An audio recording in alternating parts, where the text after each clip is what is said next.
As Iran prepares for presidential elections on the 14th of June, analysts have been looking closely at the frontrunners in the Islamic Republic. Most of the 686 would-be candidates to succeed outgoing President Mahmoud Ahmadinejad are conservative. 30 of them are women. The shortlist would be decided by Iran's Guardian Council on the 23rd of May. In the 2009 poll, only 4 candidates stood in the end. Supreme Leader Ayatollah Sayed Ali Khamenei has indicated some lenience towards reformist voices, although today much of the opposition has been silenced. Khamenei's role is influential, but he's supposed to remain above politics. The 8 years of leadership interplay with Ahmadinejad have been full of friction, sometimes leading to paralysis. The Supreme Leader may try to ensure that Ahmadinejad's right-hand man, Esfandiar Rahim Mashaei, fails. Nearly 6 months of unprecedented street clashes followed Ahmadinejad's 2009 re-election. Many Iranians were discouraged by the brutality of the crackdown against their complaints that the polling was flawed and their reformist wishes had been ignored. The hopes of many moderates are riding on Ayatollah Ali Rafsanjani, a former president who declared his candidacy late. Reformers and some conservatives support him, worried about the direction their country's taking. Some conservatives accuse the rival Mashaei of seeking to sideline clerical power in favor of a more nationalistic doctrine. A former parliamentary speaker, Gholam Ali Haddad Adel, may have above-average chances. He's one of the Supreme Leader's advisors. So is candidate Ali Akbar Velayati, who served as foreign minister through the Iran-Iraq war in the 1980s and afterwards. Also close to Khamenei is Mohammad Bakr Kalibaf, the mayor of Tehran, a former Revolutionary Guards Air Force commander and national police chief. Sayed Jalili may be another frontrunner, a well-known face as Iran's top nuclear negotiator, National Security Council Secretary and a former Deputy Foreign Minister for European and American Affairs. Ahmadinejad's successor will inherit the management of double-digit inflation and a failing economy plagued by Western sanctions imposed over Tehran's pursuit of a nuclear program feared to be weapons-oriented, but which Iran says is fully peaceful. Many ordinary Iranians feel held hostage to politics. The registration of candidates for the Iranian presidential elections has finished. Among them, the candidacy of Esfandiar Rahim Mashaei, close to President Ahmadinejad, and Akbar Hashemi Rafsanjani, a former president, made headlines. To discuss this, we have Taghi Rahmani with us. He's an Iranian political analyst based in Paris. Mr. Rahmani, what can we learn from this preliminary stage for the elections? The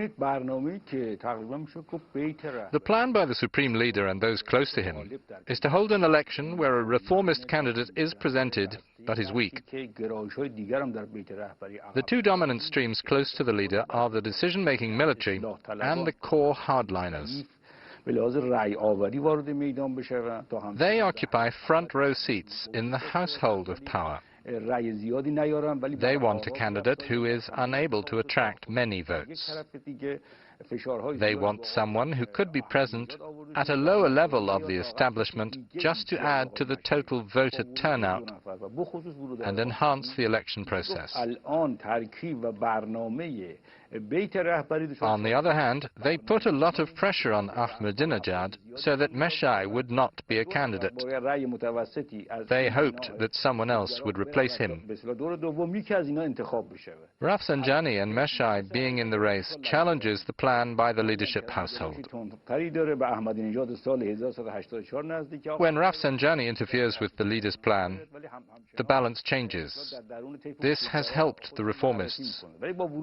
Many of their candidates, such as Aref or Shariat Madari, might withdraw in favor of Rafsanjani. We can say that this maneuver by Rafsanjani changes the balance of power. Although the contest is just getting started, it is still not clear which direction the election is going to take. Iran is a country where outcomes are decided in the final minute of play.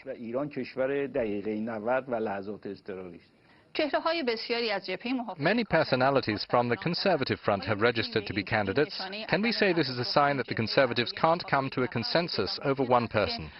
Could a coalition be formed in the final few days with all the Conservatives rallying together behind a single candidate? There are many things over which the Conservative factions disagree. There is the faction of Mesbah Yazdi, which has put Lankarani forward as a candidate. Within the circle of those close to the supreme leader, we have Ghalibaf and Haddad Adel, along with Velayati as candidates. Khamenei usually tries to wait until the last minute to find out which conservative group is more powerful than the others. Choosing between Velayati and Lankarani is difficult. There's also Ghalibaf, a bureaucrat whose views are closer to Rafsanjani's. Choosing will be very difficult. At the same time, permitting an all-out competition would be very complicated. There are reformist candidates who have stood behind Rafsanjani, and this adds to his power.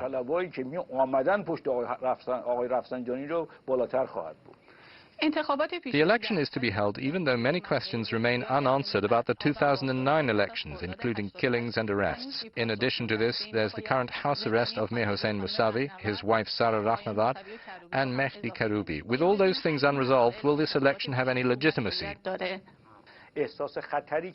The danger that Iran is feeling lies in the direction that the leaders of the Islamic Republic have taken in past years.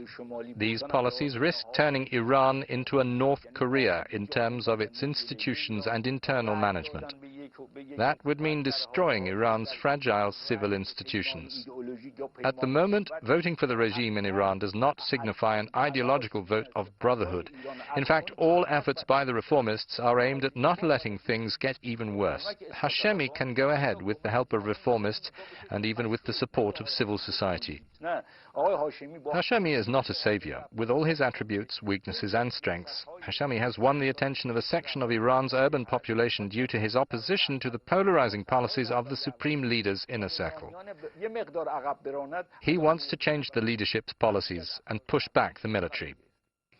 آقای رحمانی، از اینکه در این گفتگو شرکت کردید از شما سپاسگزار هستم. در فرصت‌های بعدی دوباره به موضوع انتخابات ایران خواهیم پرداخت.